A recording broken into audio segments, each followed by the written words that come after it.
देशभरात खळबळ उडवणाऱ्या नीट पेपर फुटी प्रकरणाचा तपास हा दिवसेंदिवस अधिक गंभीर होत चाललाय. आता या प्रकरणाचं आणखी एक मोठं पुणे कनेक्शन, त्याचबरोबर अहिल्यानगर कनेक्शनही समोर आलंय.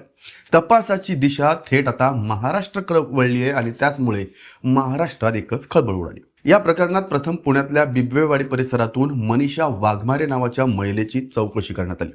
आता विशेष म्हणजे मनीषा वाघमारे नावाची बाई ब्युटी पार्लर चालवत असल्याचं समोर आलं. मात्र पोलिसांच्या प्राथमिक तपासात ही धक्कादायक माहिती जी आहे ती समोर आली की हे पार्लर केवळ आडोसा असून त्यामागे ऍडमिशन आणि पेपर फुटीशी संबंधित नेटवर्क सक्रिय आहे. तपासात पुढे ओंकार शिंगोटे नावाच्या तरुणाचंही नाव समोर आलं. ओंकार शिंगोटे हा पुणे जिल्ह्यातल्या जुन्नर परिसरातला आयुर्वेदिक डॉक्टर आहे. तो अहिल्यानगर मधल्या मुख्य संशयित धनंजय लोखंडे याचा जवळचा मित्र असल्याचंही सांगितलं जात आहे. आता सूत्रांच्या माहितीनुसार लोखंडे आणि शिंगोटे हे दोघे मिळून विद्यार्थ्यांना विविध मेडिकल कॉलेजेसमध्ये प्रवेश मिळवून देण्याचं काम करत होते. पण या ऍडमिशन नेटवर्कच्या माध्यमातूनच विद्यार्थ्यांना पेपर फुटी रॅकेटमध्ये जोडण्यात आलंय का, आता याचा तपास सुरू आहे.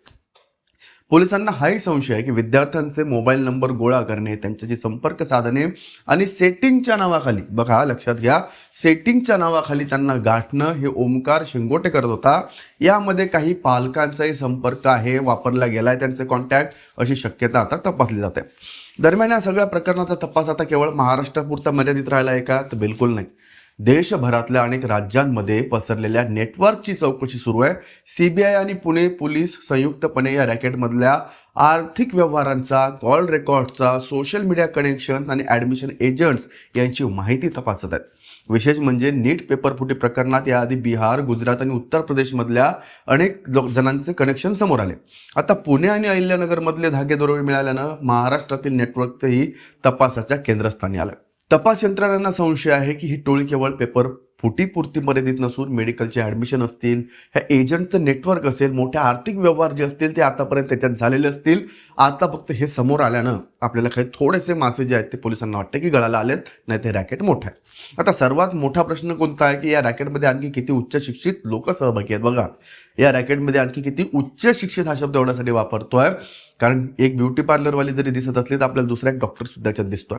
विद्यार्थ्यांच्या भविष्याशी खेळणाऱ्या नेटवर्कची मुळं आता नेमकी किती खोलवर गेली आहे आणि सर्वात महत्त्वाचं म्हणजे या प्रकरणात आणखी कोणकोणती मोठी नावं समोर येणार का, हे पाहण्यासारखं राहील. पालक आपल्या मुलांना शिकवण्यासाठी त्यांना डॉक्टर बनवायचं स्वप्न उराचे बाळगतात आणि नीट सारख्या जे पेपर आहेत त्यांच्या क्लासला ते बाहेर लावतात. त्यांची फीस लाखोंच्या घरात आहे. त्यातले भरपूर जे एज्युकेशन क्षेत्रातले मोठे इन्फ्लुएन्सर आपण त्याला म्हणतो, क्लासेसवाले म्हणतो, यांनी सुद्धा आता या सगळ्या पेपर फुटीवर भाष्य केलेलं आहे. काय नेमकं त्या पालकांची, त्या मुलांची अवस्था असू शकते. अनेक गरीब घरातले लोक जे आहेत ते या नीटची तयारी करतात, मुलं तयारी करतात आणि नेमकं सगळी त्यांची मेहनत ज्यावेळेस फळाला आली असं वाटतं, त्यांचा पेपर चांगला जातो, त्यावेळेस मात्र हे करोडपतींचे मुलं, हेच जे पैसा देऊ शकतात, 1 कोटी रुपये जे फक्त पेपर फोडायसाठी देऊ शकतात, या लोकांमुळे या सर्व गरिबाच्या लेकरांवर अन्याय होतोय.